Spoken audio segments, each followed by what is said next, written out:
네. 이쪽으로 한번 넘어갈게요. 우리 MBC의 김정우 기자님. 네, 총리님 안녕하십니까. MBC 김정우 기자입니다. 지금 검찰개혁 관련해서 질문이 계속 나오고 있는 게 아무래도 이번 정부의 주요 과제이다 보니까 궁금한 점이 많은 것 같은데요. 특히 국가수사위는 총리 산하에 신설되어야 한다는 의견과 옥상 구조라는 우려가 동시에 제기되고 있는데 현재 진척과 별개로 총리님께서 어떻게 이 사안에 대해 생각을 하시는지 궁금하고, 아까 국민들에게 충분히 알리는 과정에 대해서 국회 토론회나 공청회에 언급하셨는데 따로 이제 국민들에게 이 상황을 알릴 수 있는 어떤 자리를 모색하는 방법을 좀 고민하시는지 여쭙고 싶습니다.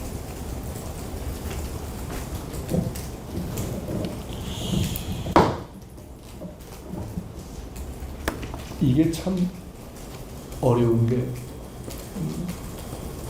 그 이전에 비해서는 조금 말씀드리는 것이 지금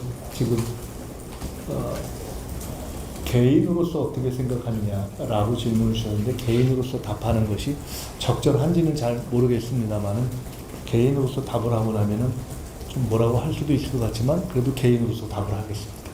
개인으로서 답을 한다면은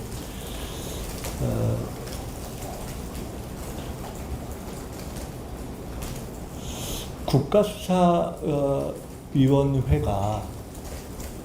한편으로는 이 검찰의 기소기능과 수사기능을 분리했을 때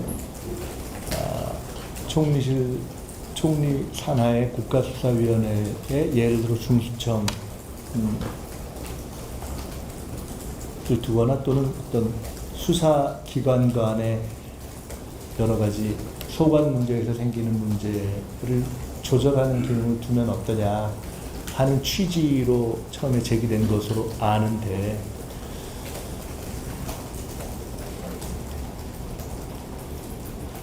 그야말로 개인적인 의견으로는 총리 산하에 굉장히 다양한 기능이 많은데 그야말로 기관 간의 어떤 조정 외에 실질적인 수사와 관련한 문제를 재검토하거나 보완하거나 지휘하는 기능까지를 위원회 체계에서 과연 효율적으로 얼마나 잘 할 수 있을 것인가에 대한 고민이 저 스스로는 좀 풀려야, 그것이 풀릴 때 저도 이렇게 국가수사위원회 체제로 총리 아래 두는 것이 타당하겠구나. 그러니까 국가수사위원회가 제기되는 취지는 충분히 이해하지만 이것이 실제로 그런 위원회 체계로 기능하겠구나 라는 확신을 아직은 제가 못 갖고 있는 상태다. 개인적인 의견을 물으셨으니까. 근데 이제 보면은 가령 중수청을 법무부 또는 뭐 행안부 어느 산하에 두느냐 하는 문제와도 연동해서 관련되는 문제이긴 한데요.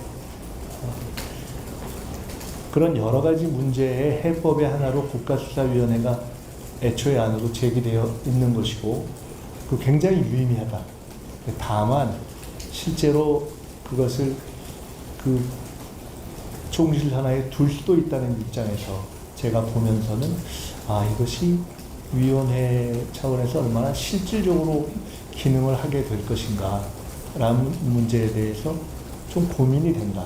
그래서 생각을 좀 깊이 해보고 있다.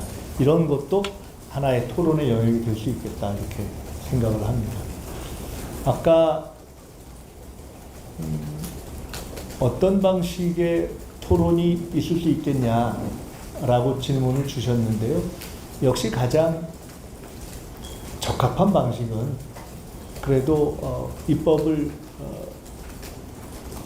주로 담당해야 될 국회를 중심으로 토론의 형식을 다양하게 만들고 거기에 정부가 의견을 내는 방식이 제일 적절하지 않겠는가 이렇게 생각하고 있습니다. 꼭 그것이 경우에 따라서는 국회 토론회나 공청회가 아니더라도 국회에서 국민들이 보다 더 폭넓게 참여하는 국민토론회 형식 같은 것들도 취할 수 있지 않겠습니까? 그래서 하여간 그러한 그 토론 과정을 거치는 것이 필요하다 이렇게 봅니다. 그것이 이 검찰 개혁의 속도 문제와 어떻게 연결될 것인가와 관련해서는 정청래 대표님과도 검찰 개혁 문제에 대한 대화를 나눠본 적이 있고 또 그 문제와 그 속도 감각에 대한 필요성, 문제의식을 충분히 이해하고 있기 때문에 적어도 대원칙과 관련한 부분의 속도를 늦추지 않도록 최대한 함께 노력할 필요가 있다 이렇게 생각하고 있습니다.